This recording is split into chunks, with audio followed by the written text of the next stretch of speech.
The Galaxy A6 and A6 Plus.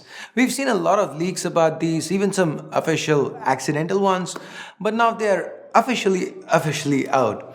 So in today's video, let's take a look at what Samsung's up to with the Galaxy A6 and the A6 Plus. But before we begin, here's a card to our latest giveaway. I'll also leave a link in the description below. While you're down there, find that bell icon and click it. We know it can't hide from you guys. Anyway, let's get started.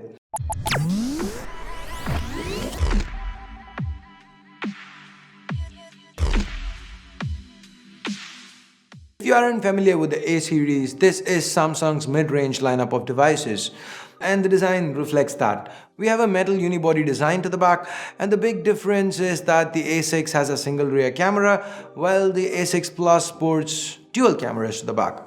Below the camera modules, we have the fingerprint scanner. Then there's some Samsung branding, and other than that, the back is pretty clean. We also have the antenna lines here. They're kind of reminiscent of what we've seen with the J7 Pro. Generally, the A series has a little bit better build than the J series. So it's kind of weird to see a series phone come with a J series kind of build. So what do you guys think about this design choice? Let us know in the comments below. Up front, we have the Infinity displays. Now, Infinity display is a term Samsung uses for its 18.5 by 9 Super AMOLED panels. The A6 gets a 5.6-inch HD Plus display, while the A6 Plus gets a larger and higher resolution 6-inch Full HD Plus panel. Other than that, it's pretty much run-of-the-mill stuff here. No notch or any other funny business going on. Internally, well, here's where things get a little murky. You know how Samsung doesn't say what chip they're using, they just talk about quad cores or octa cores and stuff like that. So here Samsung says the A6 Plus has an octa-core 1.8 GHz SoC. The 6 gets an octa-core 1.6 GHz SoC. So we don't really have an official confirmation as to what the chipsets might be. But then again, we're not going to stop guessing. So going by the clock speeds and Samsung's track record, there's a sad chance that Samsung's favorite 2-year-old Exynos 7870 might be inside the A6. We've seen this chipset a lot more times than we would have liked to.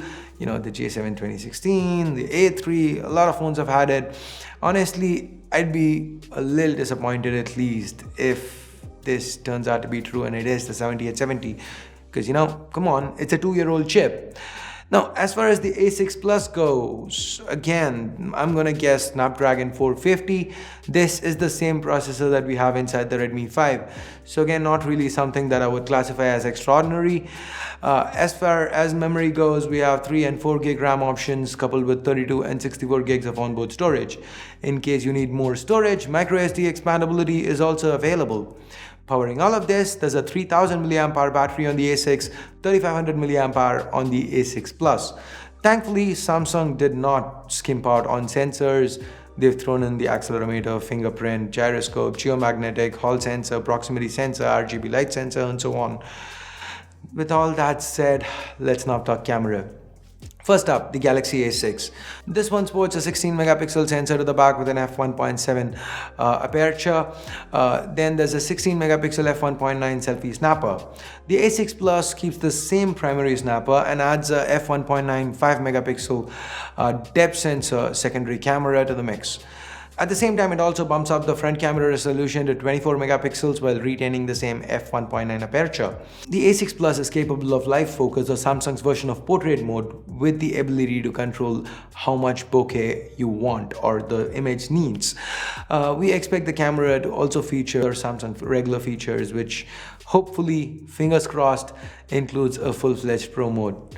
While we have no word from Samsung, I highly doubt either phone would have 4K video capabilities. On the software side of things, it's Samsung Experience, as expected. This is going to be built on top of Android 8.0 Oreo. There is support for Face Unlock as well as Bixby Assistant. Samsung's always-on display functionality also makes its way over to the A6 Plus. Samsung Pay is also available, but this seems to be the stunted mini version. If this makes its way over to India, I expect Samsung Mall to be made available too. And with that, we get to what's probably the weirdest part of this launch, the price. Samsung launched these phones but haven't provided any pricing info.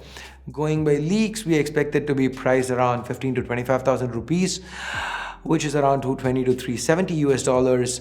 And as far as availability is concerned, these phones will be available in select European, Asian, and Latin American markets in early May before rolling out globally to additional markets throughout South Korea, Africa, and China. At these prices, I really don't see any reason you'd have to pick one up, say for brand value. But that's just based on what we know so far. Maybe Samsung surprises us and launches these at cheaper prices. Maybe the SoCs inside are a new generation Exynos processors and perform well enough to justify the higher price tags. Only time will tell. For now, make sure you follow us on Twitter at C4eTech, because the moment we come to know more information on these phones, we'll make sure we let you know. So what do you guys think about the Galaxy A6 and A6 Plus from Samsung? Do let us know in the comments below. And now, I must bid you adieu. If you hate this video, you know what to do. But if you liked it, go ahead, drop us a giant like, hit subscribe, and click on the bell icon. You'll get notified every time an honest video goes up on this channel. Thanks a lot for watching. Till next time, this here is Ash. You've been watching C4eTech, and I'm signing off. You guys have a great day. Bye-bye.